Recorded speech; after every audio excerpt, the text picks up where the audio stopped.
forever. The coldest night. The night the wolves came, the temperature had fallen below -30 degrees. No wind, no sound. Just death-cold silence. Ethan lived alone in a wooden cabin deep inside the frozen forest. No neighbors, no phone signal, just trees, snow, and survival.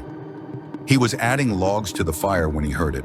A sound that didn't belong. Scratch, scratch. At the door, his body stiffened. Nothing scratched doors out here, unless it was desperate or dangerous. A risky decision. Ethan slowly grabbed his flashlight. Another sound followed. Not a growl, not a howl, a weak whimper. His heart pounded. Wolves lived in this forest. Everyone knew the stories. A single mistake could be fatal. But something felt wrong. The sound wasn't threatening, it was pleading. He unlatched the door. The shocking sight, 2 wolves stood in the snow. Or rather, tried to. Their legs trembled. Their fur was stiff with ice. One had a deep cut on its side, frozen over with blood. They didn't bare their teeth. They didn't move forward. They simply looked at him, eyes empty of fear and full of exhaustion. Ethan realized something terrifying.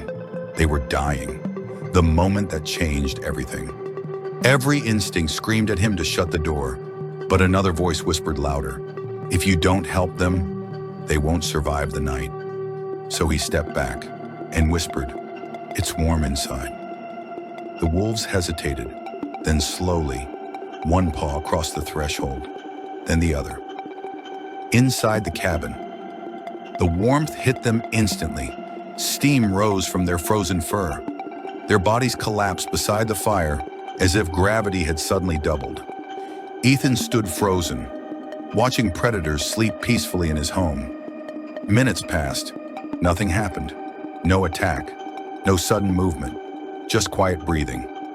A fragile trust over the next hours. Ethan worked silently.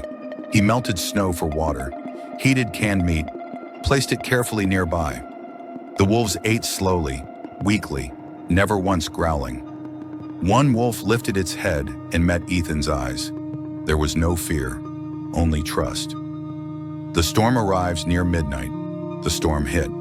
The wind slammed into the cabin like a living thing. Snow piled against the walls. Trees groaned under the weight of ice. The wolves became restless. They sensed danger. Ethan realized something horrifying. If the cabin collapsed, none of them would survive. The escape using ropes and blankets Ethan prepared. He wrapped the injured wolf carefully. The other stayed close, protective but calm.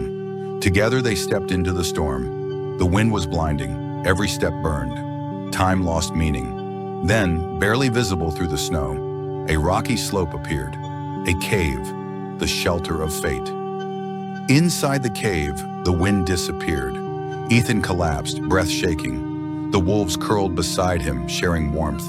For hours they survived together, human and wild, breathing as one. The morning miracle. When Ethan woke, sunlight spilled across the snow. The storm was gone. The wolves stood at the cave entrance. One approached him slowly, very gently. It pressed its forehead to his chest. Then they left, silent, powerful, free. The final gift. When Ethan returned to his cabin later that day, he stopped. Outside his door lay 3 deer, cleanly placed, not eaten, offered, a thank you. The wolves never returned, but the forest never felt empty again. Sometimes, the wild doesn't need words to remember kindness. If this story moved you, like and subscribe, and I promise the next story will blow your mind.